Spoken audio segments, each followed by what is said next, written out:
ગુજરાતના કાઠિયાવાડમાં આવેલું નાનકડું ગામ એટલે રોજપુર.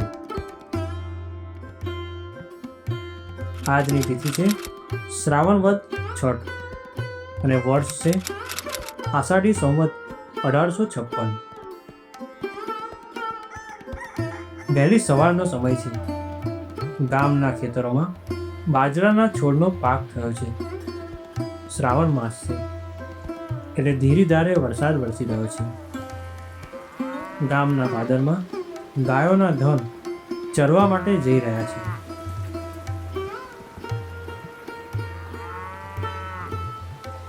તો બીજી તરફ ગામની સ્ત્રીઓ માથા પર તાંબાના ઘડા રહીને ગામના પાદરે આવેલી વાવ તરફ પાણી ભરવા જઈ રહી છે.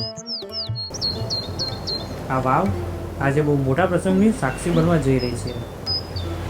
આવનારા હજારો વર્ષો સુધી આ વાવને જોઈને સૌ યાદ કરશે કે આ વાવથી ભગવાન સ્વામિનારાયણની સૌને પ્રાપ્તિ થઈ હતી.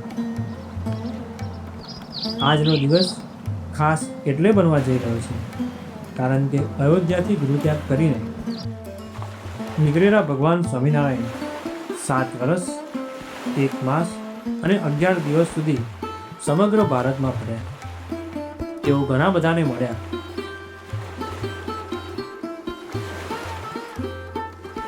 તેઓ આ રોજપુરમાં પધાર્યા છે. અહીંના ભોળા પણ પવિત્ર દિનના માણસોને જોઈને તેઓના ચરણ અહીંયા થંભી ગયા. એક તરફ ગામની સ્ત્રીઓ પાણી ભરવા જઈ રહી છે, જ્યારે બીજી તરફ નીલકંઠ વર્ણી વાવમાં સ્નાન કરીને બહાર આવી રહ્યા છે. અને વાવના કાંઠા ઉપર પડેલી એક શિલા ઉપર તેઓ બિરાજમાન થયા છે અને આંખો બંધ કરીને તેઓ ધ્યાન ધરી રહ્યા છે.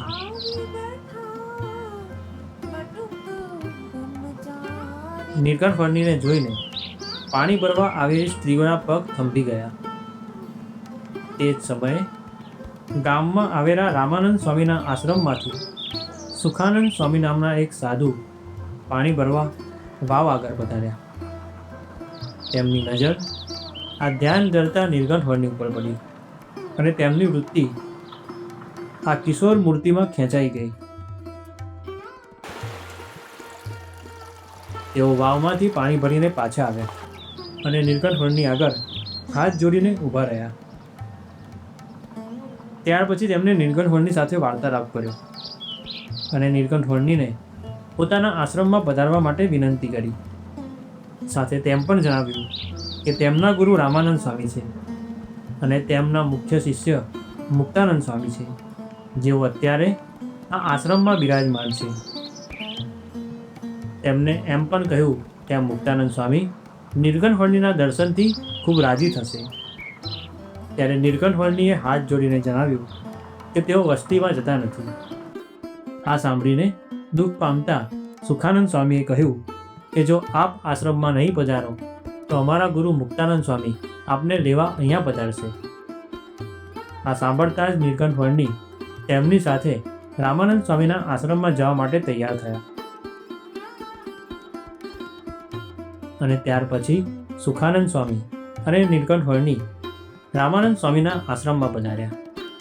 આમ આજના દિવસે આવો અદ્ભુત પ્રસંગ બની ગયો અને આ રોજપુર તે હંમેશા માટે ધન્ય બની ગયું. આજનો પ્રસંગ આપને કેવો લાગ્યો તે અમને કોમેન્ટ કરીને જરૂરથી જણાવશો. તેમજ કોમેન્ટમાં જય સ્વામિનારાયણ લખવાનું ના ભૂલશો. આ વિડીયોને લાઈક અને શેર કરશો. આવા જ વિડીયોને માણવા માટે પ્રમુખ પ્રસંગમ ચેનલને સબસ્ક્રાઈબ કરવાનું ના ભૂલશો. જય સ્વામિનારાયણ.